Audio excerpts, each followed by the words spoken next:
What's up, guys? As you can see, it's getting towards the holiday season here at the household. I know we're a little early, but 2020 might as well get started sooner than later. But just want to give you a quick video on keeping discus, and something that I wish I would have saw and kind of learned a few things, the tricks of the trade, down and dirty, as far as keeping these guys in your tank, smaller aquarium.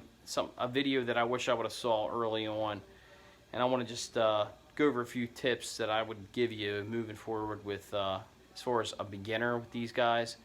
So stay tuned here. So as far as your consideration as to where to put this thing, your tank, especially if you're stocking with discus, would be your location. Discus do not like televisions that are loud, bright, making a lot of noise. You know, heat sources that would be not consistent with what they are used to, or children just running around, you know, doing what kids do and causing kind of like a disturbance. So I would consider an area where you're not going to be traveling as much, but you have a vantage point where you can still enjoy and like view your tank that's in here, and basically a quiet area within the house. So with that being considered, I selected my dining room, which, you know, for the most part, we're not really eating dinner too much in there, but we spend some time, we can still view the tank and actually see it from other rooms and everything else within the house and everything, to just appreciate it. So with the location of mine, I have it up against the foundation wall of the house with a 60-gallon. It's not really a huge weight differential that you have to worry about, but with larger aquariums, it's definitely a consideration. So with this tank, I wanted to go over a couple things that I wish I would have heard early on with keeping discus early on in the hobby. So one of the things I wanted to go over is just the stocking rule that you'll hear on different forums and YouTube. Basically the 10-gallon per discus rule. So I certainly agree with that. It's definitely a consideration with keeping these guys. However, as far as keeping clean water and doing your water changes, you know, at least within 7 to 10 days, depending on your other bioload and your tank companions and your filtration, you can break the rule, which I'm certainly doing now with 8 discus. So the second consideration would be just how you're going to scape your tank, as far as whether you're going to use rock, you're going to use live plants, fake plants, whatever you're going to, you know, use to make your kind of beautify the tank, I guess you could say. But when you're doing that, one of the considerations would be what you're going to do to allow these guys to kind of have a area where they can kind of feel safe, where they can hide when they need to. And with discus, they're going to want to take up their own footholds in different areas of the tank where they can feel safe and they can hide at.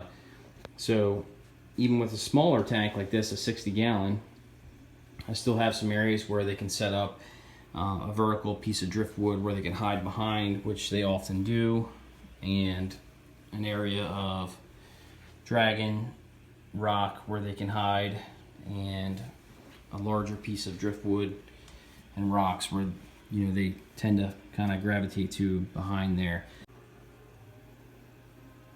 So with keeping the plants, I would recommend tethering them to either rocks or driftwood. If you're going to keep a plant directly into the substrate, you're going to wind up vacuuming around it heavily. It's not going to thrive as well as something you can pick up and move, especially with plants like Anubias or the Java fern. They will do well. They're going to tether to a piece of driftwood or the rocks, and they're going to do fine.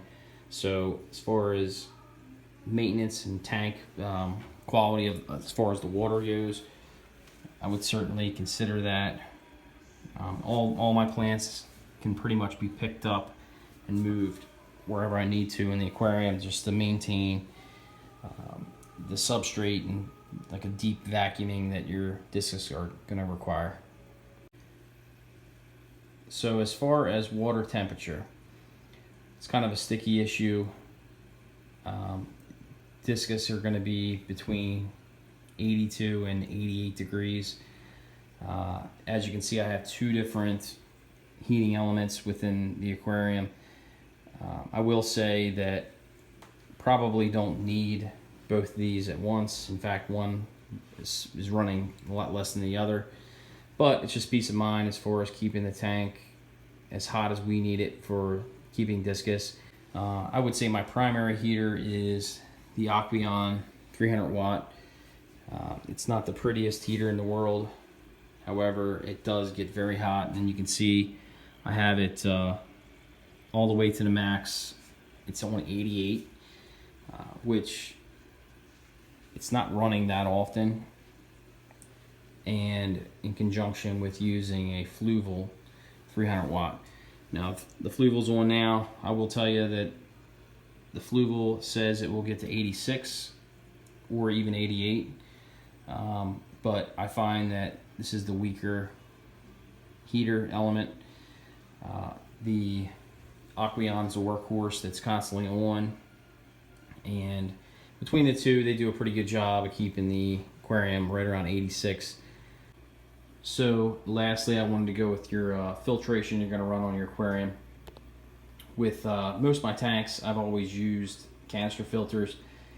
I think with the clarity that I get in the water column versus hang on the backs or sponge filters that most people somewhat in the hobby would use, I would argue against that. I think that personally, you can argue against it. The canister filter is going to be the way to go.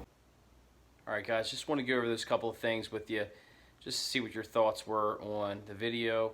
Feel free to comment and let me know what you think and your opinion on starting out these type of fish with your beginner level skills. So as always, I'll see you next time.